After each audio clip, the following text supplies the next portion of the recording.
Hi, Nancy Burt-Preece here. Sorry. With a card I cased from Amanda Mertz. I thought it was just a very simple card. Some of my stampers have asked for a sympathy card, and I would highly recommend purchasing this Prayers and Promises stamp set from Stampin' Up. It's got wonderful sentiments. I really like this one, and I would highly recommend it. And the other one I'm using is Nature's Symphony. Yeah, Nature's Symphony. I'm really not spelling that right. I like how you have lots of different vine images, which is great. So how did I make this card? I tweaked hers. It was basically her idea, but I just changed it up and cased it. I selectively edited. And I hope that you do that with anything you see. And if you do, like I try to, I always try to put where I found the idea and try to be respectful to that person. So here are your measurements, which are really pretty easy. It's pretty much your basic card. I have it opening this way every once in a while like that. This is Pool Party. She used a different color, but I had lots of Pool Party and I like it. I also have another piece. She did not have this. Oops, I got something on my, well, let's use that side then maybe. Sometimes that happens. I hit it or do something and I make a little bit of a boo-boo. We will just put that towards the back. And I see I didn't fold it very good. So if you ever do that, push it down here and then fold it where you want to. And then it really folds much better. So I have my 4x5 1/4, which I'm going to stamp on tone. I have my inside white, which is my inside 4x5 1/4. I have my outside white, 2.5 by 3 3/4, and then I have my Coastal Cabana matte. I am only using two stamp colors, Coastal Cabana and Lost Lagoon. I like how those three colors kind of mesh together. So that's the beautiful thing about Stampin' Up! Color coordination. So I hope that you will try that. Let me show you how quick and easy this goes together. This I'm just going to leave the way it is. I don't need anything from that.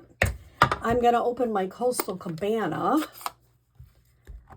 ink it up, because it's a large stamp. I put the ink right there. If I were you, I do have my glass mat, but it would make a big mess. So I'm going to put a little scrap paper down. I'm lining up the stem towards the bottom. There's a couple reasons I'm doing that, and I'm pushing, bringing it right back up. And I'm going to turn and do the same thing. And I'll show you, because when I'm going to stamp on the white, I'm also going to try to line that up. So they look almost like they were stamped at the same time. I went back and forth on having you stamp at the same time, but I chose not to because it made it a little bit trickier. So now I'm going to leave that to the side, and I'm going to come to this piece. And I'm going to use my Lost Lagoon. And I'm going to stamp my sentiment right there in the middle. I just think that's such a pretty sentiment.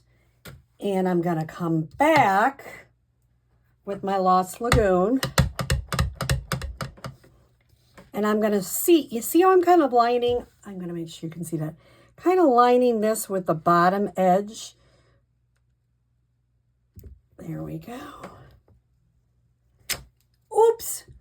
Now, has anybody seen what boo-boo I made? I put it on the wrong side, so I'm going to fix it. Guess how I'm going to fix it? I'm going to have a little bit on every side.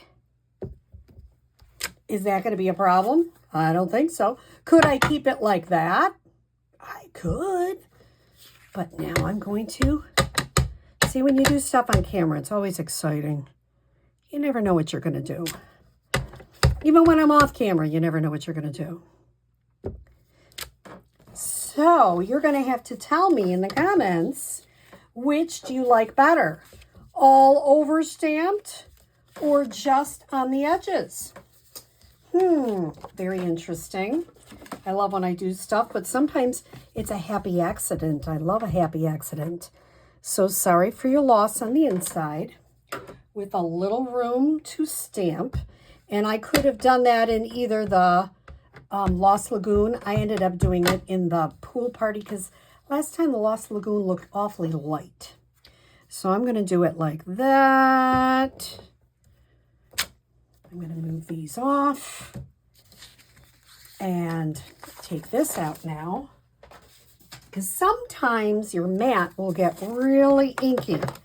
And if you put one of your pieces down, it might bring a little bit of it on your card. And you don't want that.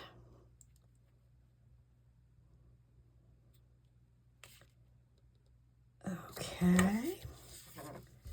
Now, I'm going to just adhere this. I mean, it's so easy. It's really kind of an easy card, but I think it's a really nice one. It's a lot of stamping, which I like to do every once in a while. You know, I love fun folds and I like all of that, but I like some stamping. See, and I even put this on differently. Well, how about that? I'm glad I did that because I'm showing you, is there any wrong or right? Not really. This is my kind of card, man. It's almost like idiot proof for me. I can't make a mistake, which I like. And let me open it up and put this on the inside. Now you do see I did a little extra folding there, and that's okay with me. You try not to if you can, but if it's a mess, you know, if you have to do something to make it fit better, there's a little bit. It almost looks like a ripped corner technique. So now in the comments, you have to tell me, do you like the left one or the right one? And I'm going to have a picture of both for my customers when we make this in the month of April, so that you can do it any way you want. These are Hues of Blues flowers. You can use flowers. I don't feel like you need one over here. So it's kind of done the same card, but I did it a little different. And you know, the funny thing is, if you ask me right this minute, which one do I like better? I think I like that one. But they're both easy and a great sympathy card. And unfortunately, we need all of those sympathy cards. So it's always good to share the love with snail mail. Have a great day.